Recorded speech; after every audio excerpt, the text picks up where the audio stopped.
how do you find the perfect marriage? How do you develop the perfect marriage? Well, I have the author here of, frankly, it's a bestseller book in #1 bestseller in marriage, #1 bestseller in self-help, #1 bestseller in love and romance, #1 bestseller in relationships, #1 bestseller in self-improvement, and #1 bestseller in parenting and family. Wow, this is over Barnes & Noble, but we're talking Hellen Chen, and the book is The Matchmaker of the Century. Hellen, welcome to the program.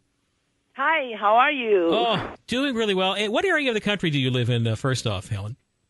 I live in the Taiwan. In Taiwan, Taipei. okay. Yeah.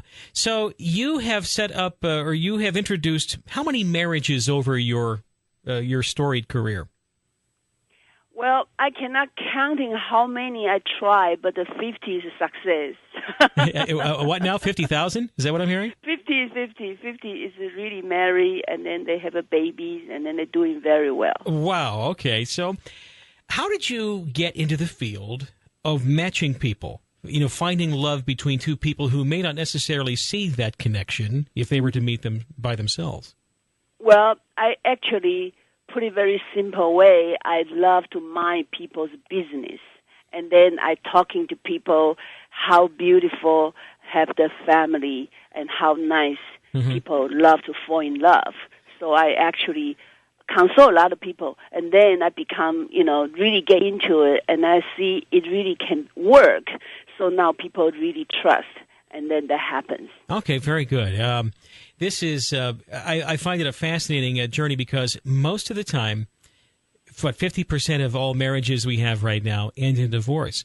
But I also must say, but most of the marriages we have right now are people just meeting randomly or through friends or things like that. It's not really a process. Why is the matchmaker, in many cases, more successful than just we meeting people and getting to know folks on our own?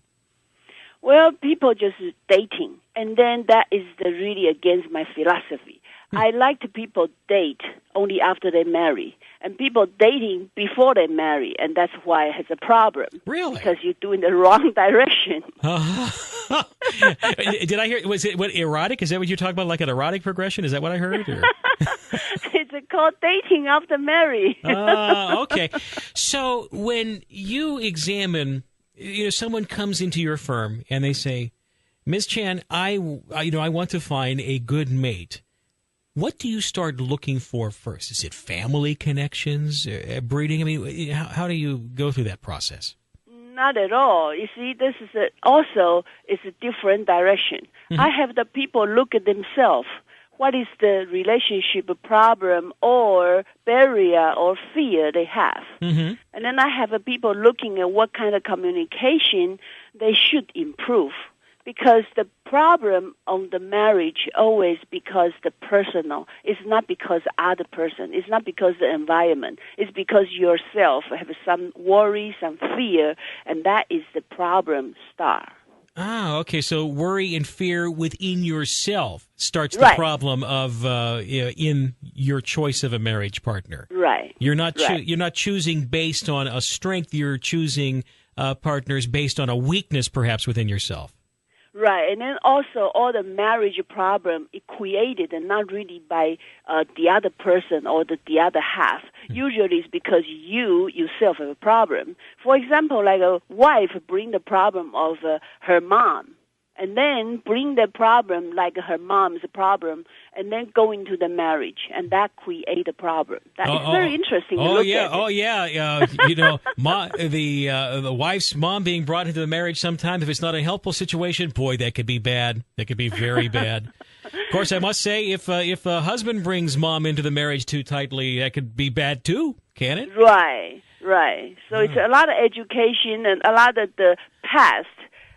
Like a heartbroken, when people dating a lot, they're already so broken heart. So when they go into the marriage, they compare, they evaluate, they worry, they fear, and then that creates so much problem. That's why when you marry young, it was good.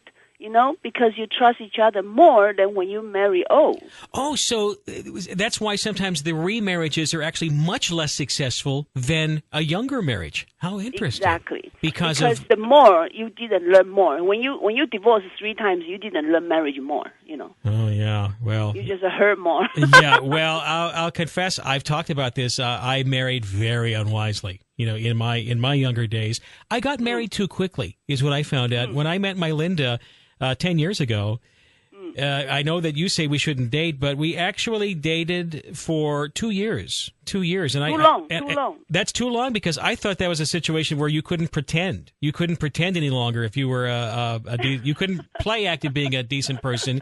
You had to you had to be real with one another at some point. But you think it's too long to date, huh? Too long because it takes about 2 months is enough. Really? Yeah. Okay. Well, see, I got married probably 3 times with people that I'd known for like 2-3 months, and boy, I would. Well, of course, I didn't have you working with me though. That's probably why. Yeah, you need a consultant. Okay. So is that really the role that the matchmaker plays today as a consultant? Is that how you operate? Yeah, I really care about before the people marry. They need to have a right concept. They really need to understand what is marriage. Because people thinking about they want to marry, but they didn't really know what is marriage. So it's very much you need to understand what you go into. Just like you go to climb mountain, you need to know what you are facing. Mm-hmm. You need to know what's in the mountain. You need to know what you should carry, what you need to bring. That's a very simple idea. Just give you the idea, and then you will know you don't know anything about the mountain, and you go into mountain. Well, so dangerous. Yeah, and of course, when men go to try to marry a good woman, bring a good woman into his life, they don't understand women, right? Exactly, but the men they don't understand themselves. Ah, so understand yourself. This sounds very Zen in a way. Is there something like, in other words, to understand woman, you must understand yourself. Is that fair enough? Yes. You get very good idea. This is fascinating. Once again, Hellen Chen is here, and her book, and like I said, it's just a bestseller. It is huge. It's called The Matchmaker of the Century. I want to go back here just for a moment before I get into something else, that a cultural problem that you think is very serious in America right now. But you say you should not date. So what do you do then? Are you talking about meetings in which you have chaperones and you get together? How do you get to know another person without the traditional date? Okay. 2 questions, right? The first one is like if you date for 2 years, 6 years, 8 years, what's good that for you, right? Because that time is already need to have 2 babies. Oh, you already can have a baby. Well, I was past baby time at that point, so maybe that's why. But early on, because you're very big on family and children. I know that. I should have known that. No wonder you wanted 2 months and then you get married. All right. Right. So, But how do you get to know someone there? Decide if they're appropriate, especially with 2 or 3 months like you're talking about. Okay, like if you know what you want, mm-hmm. what kind of computer you want, and you go to the store to shop, you shop very fast because you know what you want. But if you don't know what you want, you can go to store after store, and then you try this brand and try that brand, and then so many computers and so many salesperson talk to you about, and you look this computer, you look that computer, and you still don't know which one is best for you. And that is just part of like a dating. You go out date for 10 women. You did not really know better which one fit you better. Especially you don't really know 10 years later what you're going to become, right? So you don't really know 20 years what you will do. Okay, so how can you promise? Okay, so I go with a matchmaker as an example, and I pick a woman. Do we just show up at examine the credit card statements and all the rest of it? Then we decide to get married? Right. If you know what you want, and then you see another person, you see the main point is you want to marry, and the other person want to marry you, mm-hmm. and then you see each other, and you will know you fall in love. I mean, people know how the fall in love feeling is. So, is it almost a learned experience then? Is love? Yeah. You need to build up, like running a business. There's nobody guarantee you making money, so you go to the business. You open the business, and then you put your logo, and then you put your name card, and then you have to work every day. It's not like you open the business, and then you will guarantee you are making money. It was silly, right? Right. So marriage is the same thing. How can you wake up and you never talk to the other person, and you never greeting them, and you never have a manner with them, and then you try to see you will survive in your marriage? All right. So, Helen, I want to talk about a story recently which kind of chilled me, because we know that as a country's demographics go, so goes the culture. And the family is the basic building block of society. And we're seeing that under great collapse in that U.S. birth rate. It's been falling for the last few years. We're at a 12-year low right now. And that another survey indicates that 1/5 of young men and women between the ages of 18 and 34 have delayed having a baby because of the economic slowdown. And that's also the same amount of people that postpone marriage, too. You don't think this is also good. But people will tell you, Helen, I understand where you're coming from. Yeah, we need babies, for the future and this and that and the other. But we can't get married until we're ready for it. I mean, that's something that they'll tell you, I'll bet, right? Yeah. What do you tell them? Well, you don't wait until you're ready. That will never happen. It's same thing like people just thinking about, I want to have all the money so I will purchase the house. Right. Or like I want to have a house, then I will have a wife. Well, you need to do it both together. Otherwise, when you have a house, you're 45, and then you want to have children, you want to have a baby. It's just too late. You're missing the point, missing the timing of life. Life have to be get together and then produce together. 1 + 1 is more than 2. And then you're going to be work together and experience together. You don't want to be missing everything and just do yourself. And then when you're so successful, then you want to find a wife. It's just not really the culture, It's everybody try to be worried so much about finance, actually materialism, and then thinking about, I need to have a house so people will marry me. Well, woman not marry your house. Woman marry you as a person. So what I'm hearing from you almost then is that we think you have to have the financial stability before the marriage, but if you marry properly, your financial stability will come along with your family blessings from the actual. Yes, and should be better. Okay, from a good marriage. The good marriage generates that good fortune instead. Yes. That makes sense. That makes sense, Yeah. but it kind of cuts against the way we like to think of marriage. Well, you're supposed to have the other half, and you're supposed to work together and you trust each other.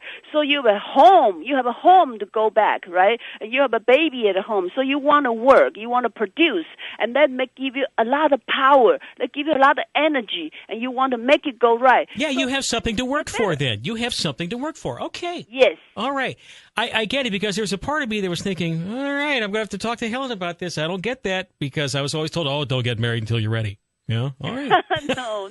And then nobody marry. And then you keep going heartbroken because while you are not married, you still try to dating. And that is the real terrible part. It's a fabulous concept, and it is a huge book around the country. And if you haven't heard about it, go out and take a look at it right now. We got Barnes & Noble down the street here, as a matter of fact. It's the Matchmaker of the Century. Hellen Chen, HellenChen. Helen, we appreciate you coming in there, and also you can find out more on the book, matchmakerofthecentury.com. By the way, are you married? Yes, of course. Oh, okay. Long time. Okay. I just wanted to make sure it wasn't one of those things where I was, talking with someone and saying, hey, get married. Marriage is a wonderful thing, but no, it's not for me. No. Beautiful. Marriage is the most beautiful things for me in my life. All right. Helen, it has been a delight meeting you. Thanks so much for being on the show this morning. Thank you so much. Bye-bye. Bye-bye.